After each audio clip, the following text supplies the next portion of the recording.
Olá, sejam bem-vindos ao Teamcast, o podcast feito para ajudar empresários e executivos de médias e grandes empresas a se tornarem líderes de mercado através da transformação de dados. Meu nome é Priscila Dias, eu sou advogada sócia no Amaral e Asbeck Advogados e hoje nós vamos falar sobre o impacto da suspensão da lei que prorrogou a desoneração da folha até 2027 para diversos setores. O ministro Cristiano Zanin, no Supremo Tribunal Federal, suspendeu os pontos da lei que prorroga a desoneração da folha de pagamento de municípios e de diversos setores produtivos até 2027. Então, na avaliação do ministro, a norma não observou o que dispõe a Constituição quanto ao impacto orçamentário e financeiro. Então, essa liminar ela foi concedida na ação direta de constitucionalidade proposta pelo presidente da República, Luiz Inácio Lula da Silva, a de número 7.633.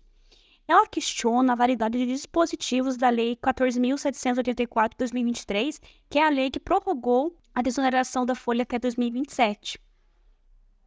No final do ano de 2023, com o objetivo de equilibrar as contas públicas, o presidente Lula editou a medida provisória 1202 e o texto previa a retomada gradual da carga tributária desses 17 setores da economia, bem como também a limitação das compensações tributárias decorrentes de ações judiciais e também a volta da tributação no setor de eventos, o PERSE. Então, na sequência, o Congresso Nacional aprovou a Lei 14.784, que é a lei de prorrogar a desoneração desses setores da folha, diminuiu para 8% a alíquota da contribuição previdenciária incidente sobre a folha de pagamento dos municípios.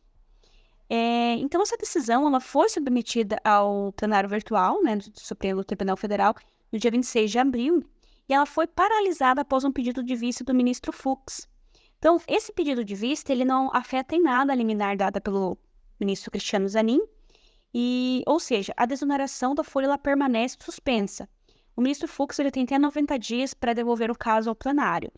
Na decisão do ministro Zanin, ele afirmou que a lei não atendeu à condição estabelecida na Constituição Federal de que, para a criação de uma despesa obrigatória, é necessária a avaliação do seu impacto orçamentário e financeiro. Então, ele disse que a inobservância dessa condição torna imperativa a atuação do Supremo na função de promover a compatibilidade da legislação com a Constituição. Com a decisão do STF, então, estão suspensos os efeitos de alguns artigos da Lei 14.784, que é a lei que prorrogou a desoneração da folha até 2027, dentre eles são os artigos 1º, 2º, 4º e o 5º. O 1º e o 2º, eles prorrogam até dia 31 de dezembro de 2027 a desoneração da folha para esses 17 setores da economia. O artigo 4º, ele reduz a alíquota da contribuição previdenciária patronal de 20% para 8% para os municípios com até 156.216 habitantes.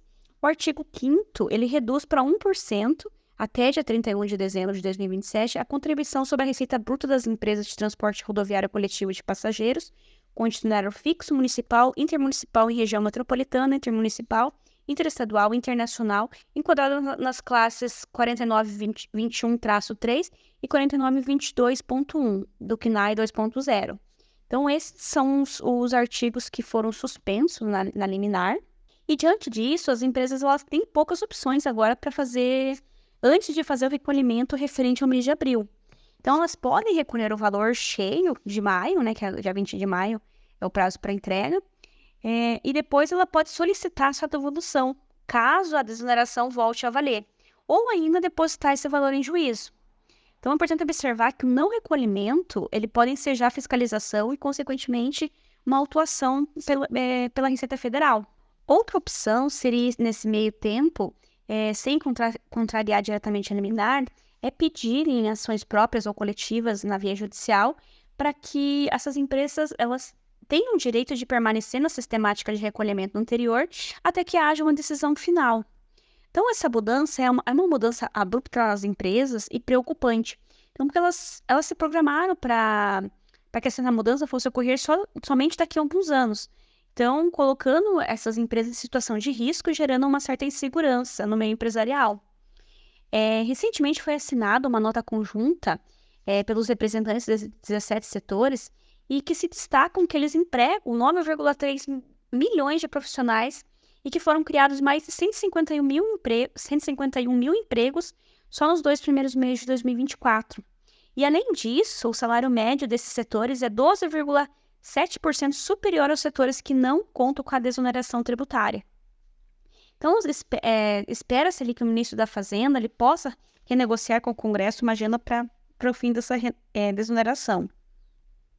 Por fim, os empresários precisam ter cautela para analisar essas opções mencionadas, verificando o atual cenário empresarial e analisando internamente a possibilidade de ajuizar essa questão. Outro sim, devido a essas fragilidades sobre o tema, as empresas elas devem avaliar essas opções mencionadas, dentre elas, né, a opção de ajuizar ou não uma ação judicial, ou então realizar a preparação dos seus caixas para o cumprimento da obrigação, já que vale-se para esse mês. Então, verificando a realidade individual de cada empresa.